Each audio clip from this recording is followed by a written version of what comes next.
This is a podcast by WellHouse Church, where certain things are fixed, the essentials of faith, and the best beer is served on tap, while everything else is just a matter of perspective. All right, what's cracking, beer lovers? What up? How are we doing? How we doing? I need some water. I got some. You can't have some, though. I have water. My mouth is dry. We are wearing the same clothes as we were last week because we are doing 2 episodes in a row because we are putting out hella content. We are putting out a lot of content. We have recorded a total of, 12 episodes in the last, 3 weeks or so? 2 weeks? 2 weeks. Yeah. 2 weeks. A lot of content. We've done a lot of stuff. But lots of things. with that being said, it is also 10:30 at night. So let's wrap this up. Yeah. So let's get on to the beer. I bought this so long ago because I bought this before we started going through the Advent beers. Okay. That's right. Mm-hmm. I got this one when we did those 2 fall beers that I got from Total Wine. You remember the one in the blue can and the one in the orange can? Vaguely. From the local brewer. Yeah, vaguely. I cannot remember the name of the brewery though. That bothers me that I can't remember. But I bought this the same day, and it is the Founder's Dirty Bastard. It is a Scotch-style ale. I'm very excited about it. I actually like Scotch ales. We should have the one I had. Yeah, I have to be in the mood for it, and I don't know if I'm actually in the mood for this right now, so we'll see what happens. Yeah. This is one of those, it was here in the fridge, and we have to record another episode tonight. That's exactly where it is, what it is. So the sticker is covering up some of the text here. And I can't get to it. All right. We'll read as much of this as I can. So good, it's almost wrong. Dark ruby in color and brewed with 7 varieties of imported malts. Oh. Complex in finish with hints of smoke and peat. Ooh. Paired with a malty richness and a right hook of hop power to give it the bad attitude that something word cut off named Dirty Bastard it has to live up to ain't for the something. Great. Fantastic storytelling. It's like reading an ancient document. You can't read everything. You don't know what all of it says. Dang. So funny. All right. So because it was one of those hey, we've got to record again and we needed a beer, we're pulling out one that I just bought a 12-pack of this yesterday, actually. This is the St. Arnold's Texas Winter IPA. This is, I can't decide if it's my number 2 favorite IPA of all time or number 3. 3 for me. It's 3 for you? What's number 1? The 120. And what's number 2? Number 2 would probably be the Double Down. Okay. Yeah. The St. Arnold's Double Down is probably my number 2. Yeah, unfortunately, that's not mine. Yeah, that's fine. What is yours? It's either this one or the St. Arnold's Double Art Car. The Double Art Car. Yeah. Okay. Interesting. It's crazy that we both have St. Arnold's as 2 of our top 3. Look, we're Houston boys through and through, okay? We can't help it. All right.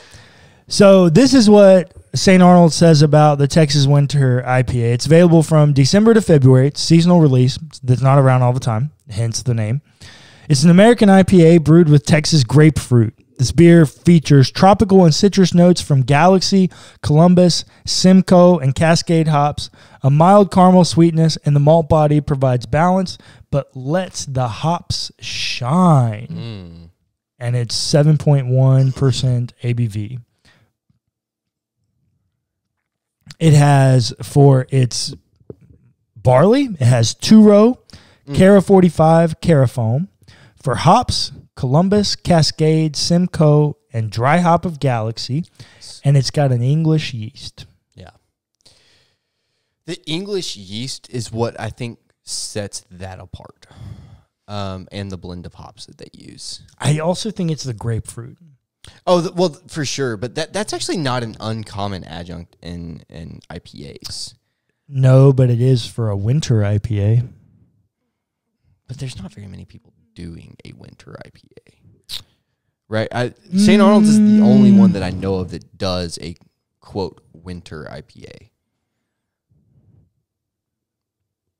Like, what makes I guess it that's a winter IPA other than they just release it in the winter? Yeah, I guess that's fair. Most other people that are doing like winter-based beers that are IPAs are doing doubles. Things that are a little bit darker, a little bit richer. Yeah, I guess that's fair. It's still a fantastic beer. Like, and I drink it every year. Yeah, I can go ahead and tell you it's going to be an 8.7 in my ranking. Yeah, I love it. It's so good. Fantastic. But it's a very different kind of thing. Cheers, buddy. Cheers.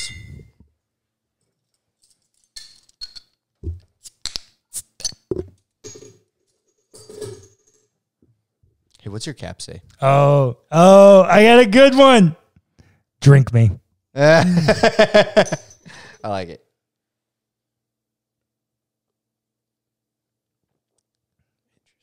Oh, it's just so good.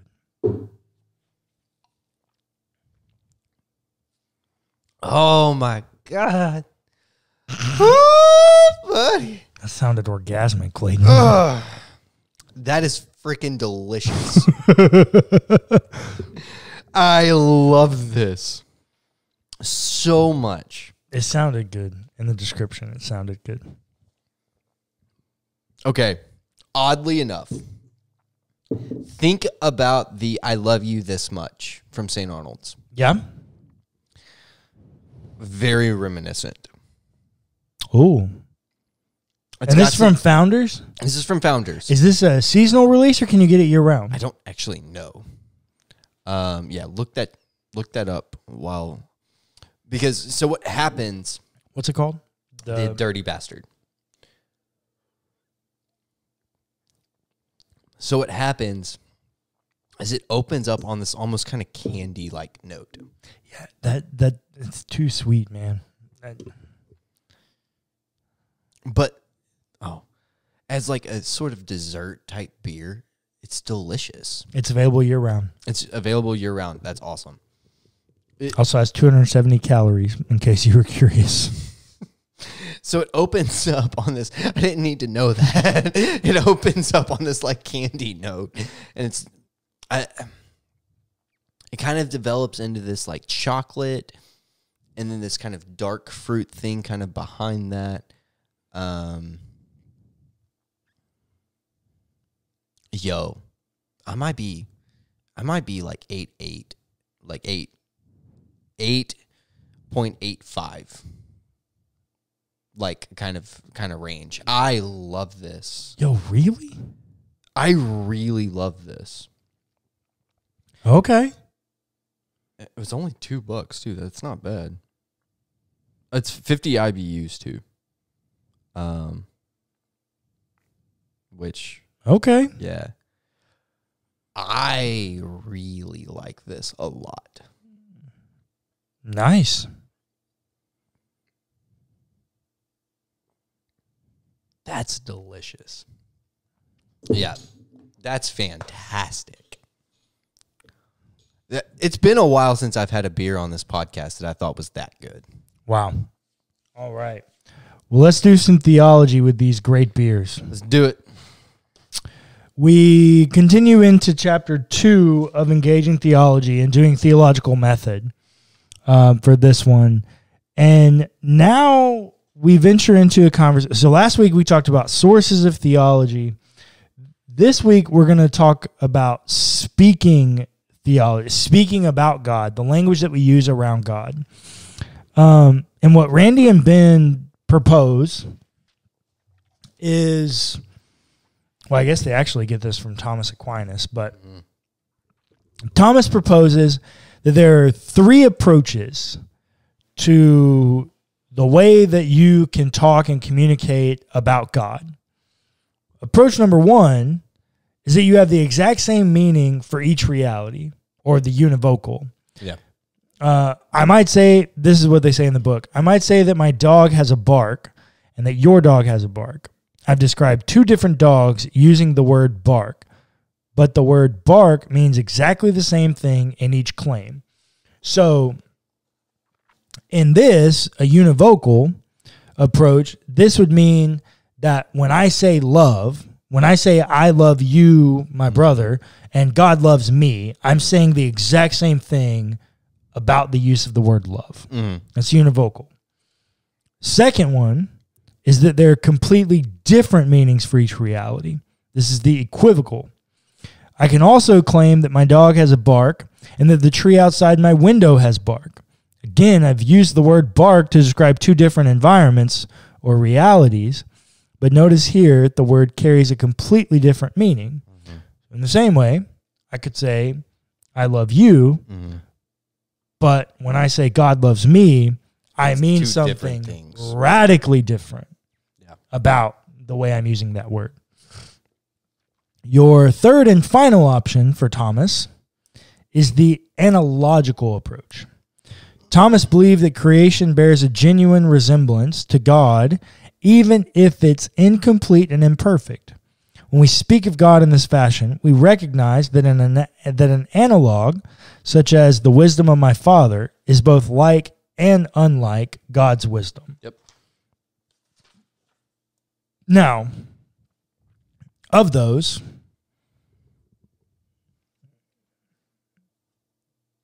I think we all do each of those.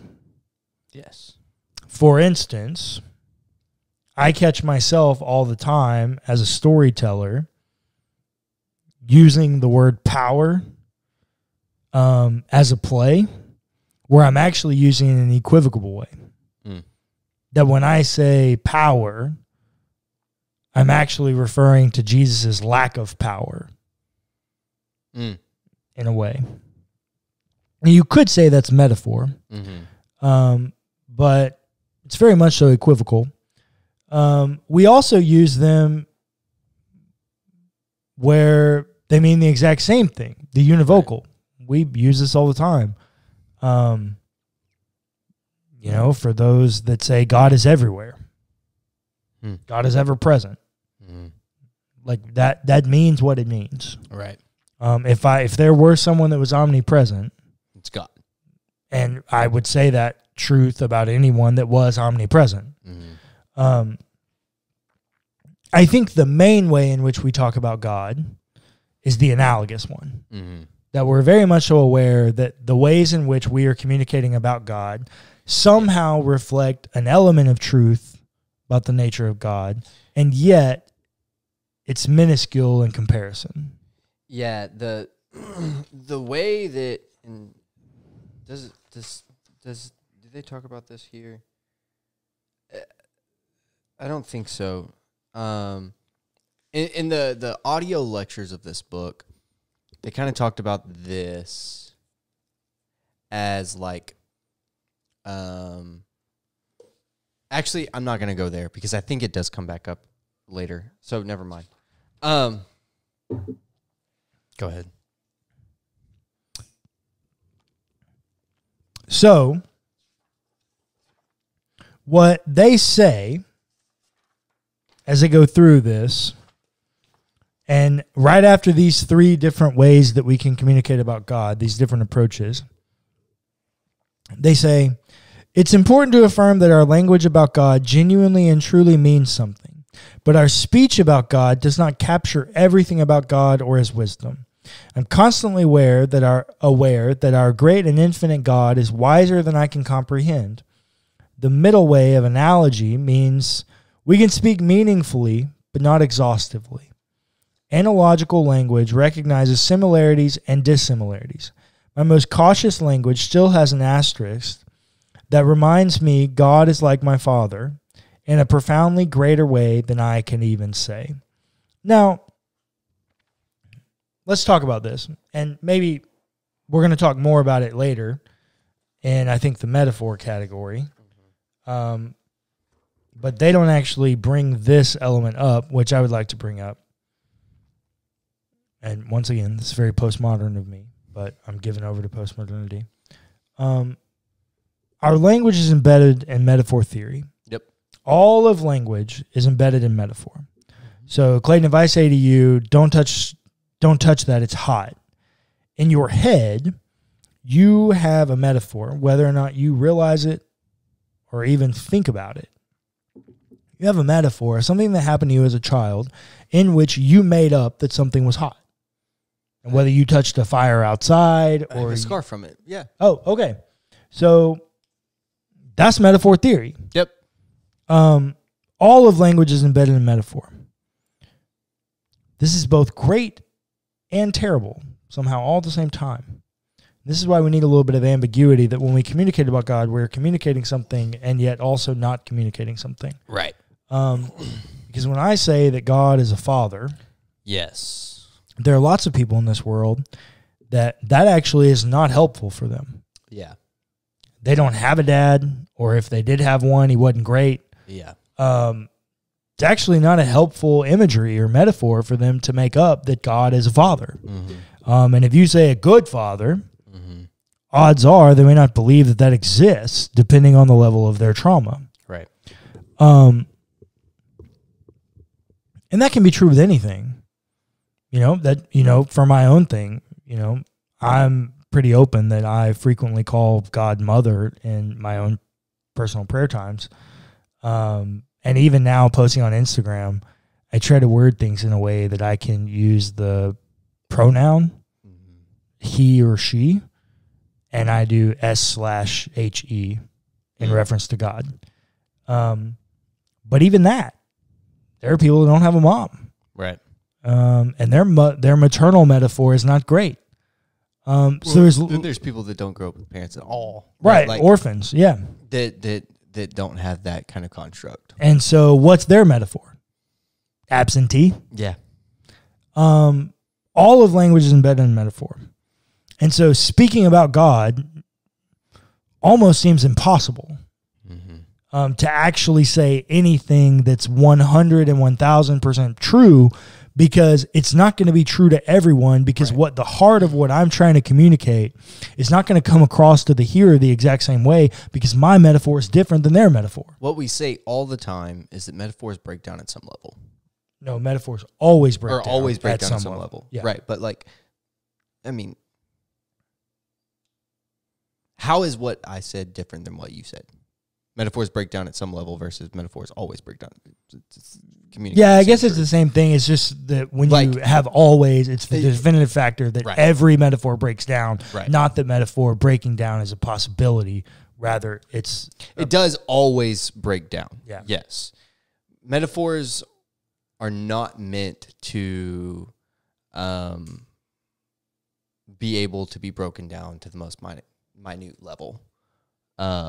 They are meant to communicate truths at a basic level. Correct. Would you agree with that? So you might be able to take some metaphors further than others, but largely they're not meant to be broken down.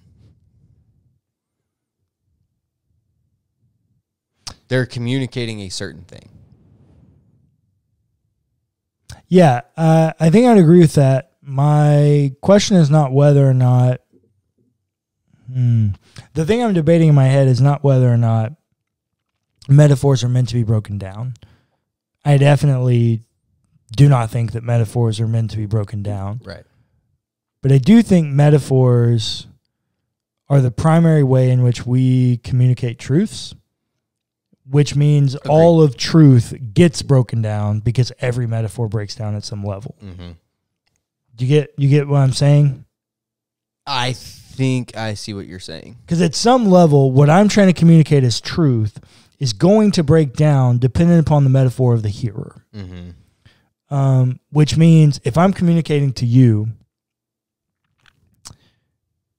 and I'm communicating to,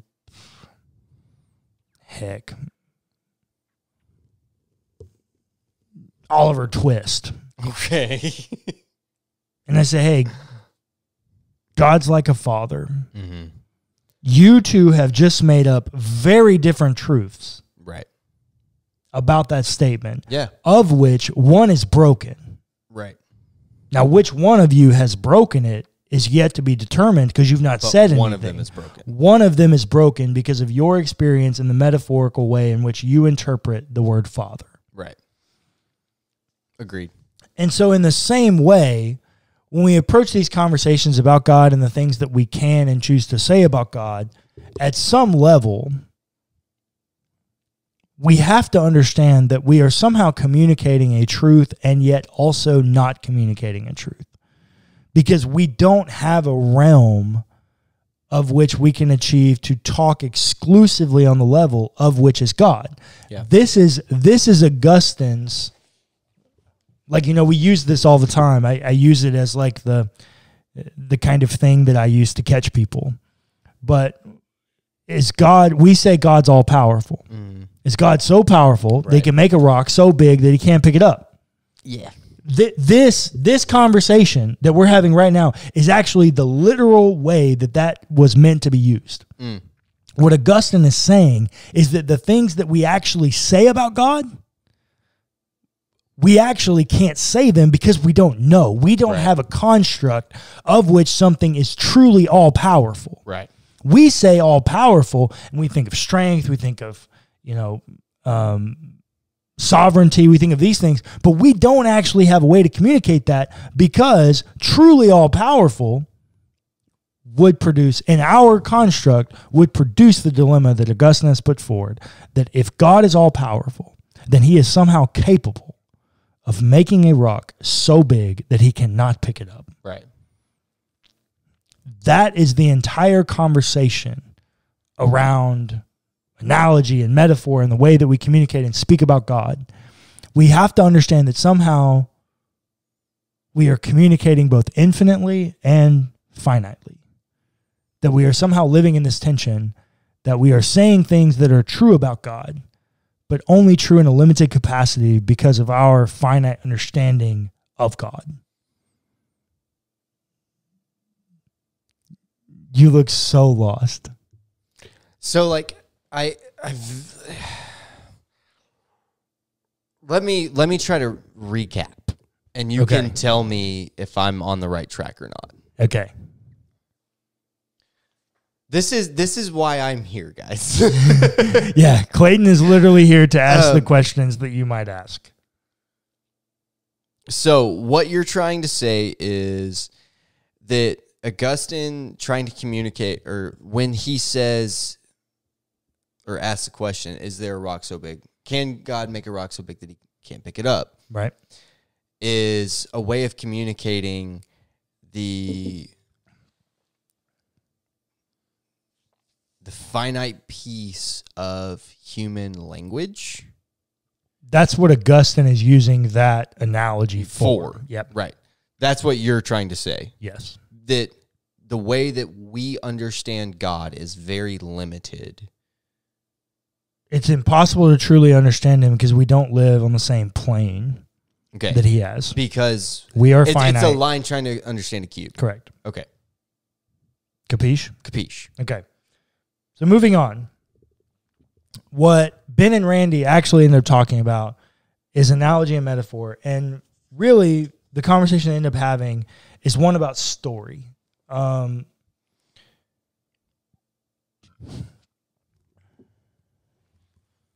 just going to read you what they say. Both story and God's identity, which are shaped by analogy, bring us to a pair of theological terms, economia and theologia. Economia is the story of God's act, and theologia is our contemplation of God's divine identity. God's being and God's acts. Excuse me, that's the beer talking. God's being and God's act are distinctively bound together, and our engagement of the two is reciprocal. We will unavoidably theologize, think cogently about who God is, about the basic story and history of what God is doing. Theologia depends and reflects on economia. So what's happening is economy is God acting in the world. The things that have happened that we point to and go, those are divine. Mm-hmm. Those are moments of divinity. Moments of healing and restoration and whatever you subjectively come up with, that's a moment of divinity. Mm-hmm. Whatever that is. I think what they're actually talking about is the things recorded in the scriptures. Mm-hmm. But theologia is simply our contemplation or our understanding or our communication of divine acts. That's literally all it is. It's us simply trying to communicate something about the way in which we've seen God act. So, in a way, the Gospels are theologia. No, the Gospels are economia. No. They are writings telling of the story of Jesus, which would be economy. But not if you include an inspiration element into it. Okay. It's God's act of divine revelation. It's God's act of history. Okay. That would be a moment of divinity because of inspiration. Okay. And so theologia is a commentary on the Gospels. Yeah, that's theologia. The Gospel itself, economia. Okay. Understand? Yes. Okay. Now, the final conversation that they have, it's actually not the final conversation, but contemporary theological relevance. We've had this conversation a lot throughout this. It's a question of objectivity versus subjectivity. Yeah. Need I tell you where I've landed? I think all truth is relative outside of twofold. That there is a creator God. That I find to be objective. Mm-hmm. I can look at the world. I can determine. Now, granted, once again, if you listen to the last episode, very clearly doing theology from below. Very given over to Aquinas in that way. Not Bardian enough. Apologies, Randy and Ben. I know you're shaking in your boots right now.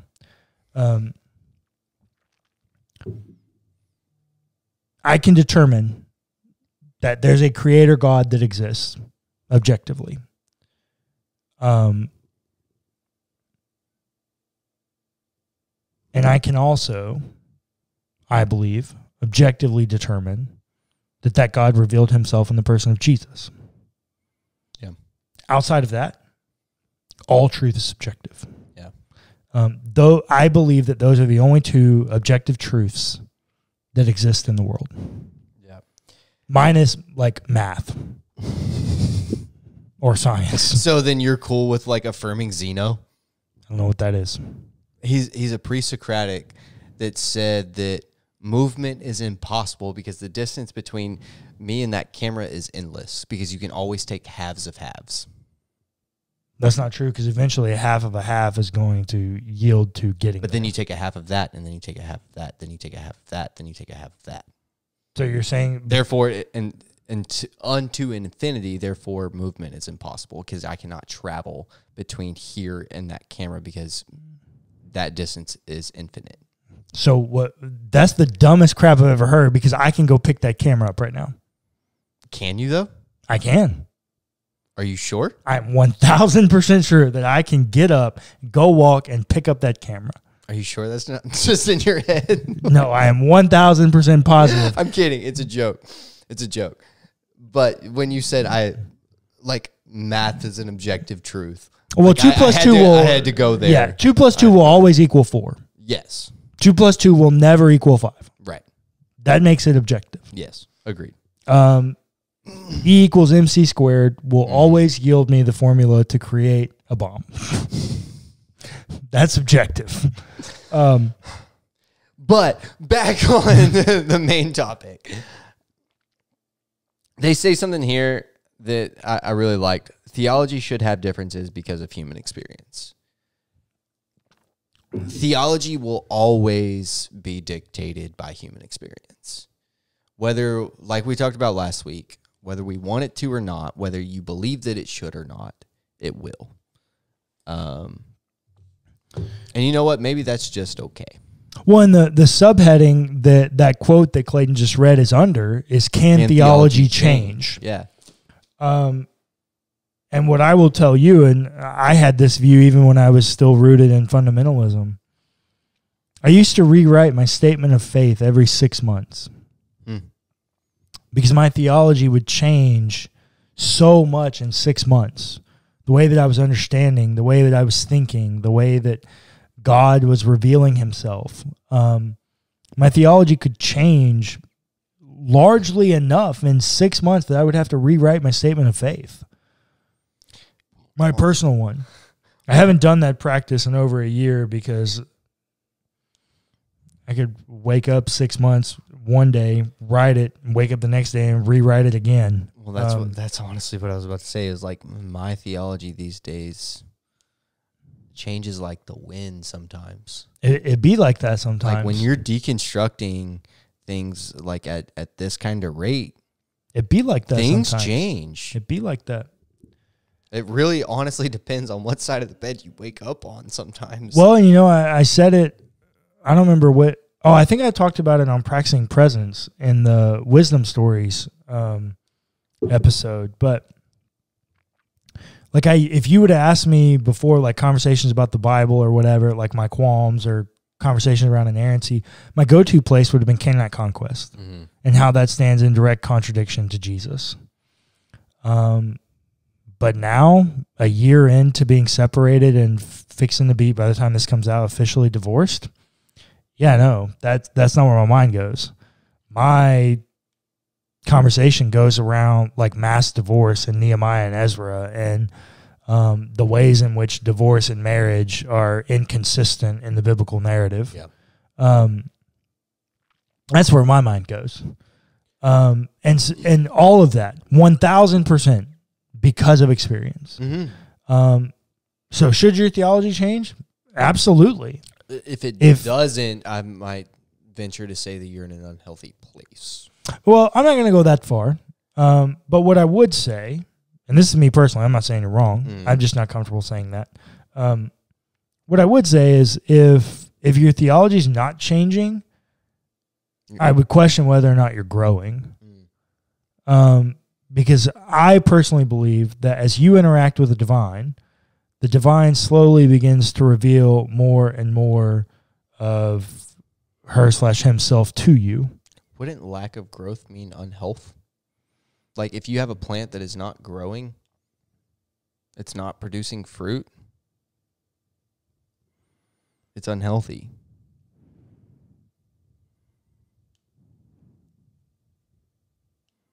There does come a time where things stop growing.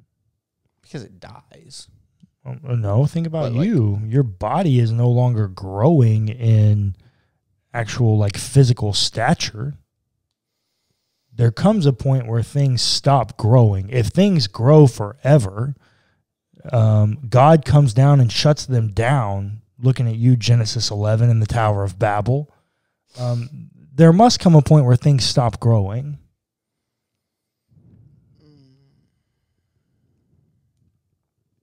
I need to think about that. I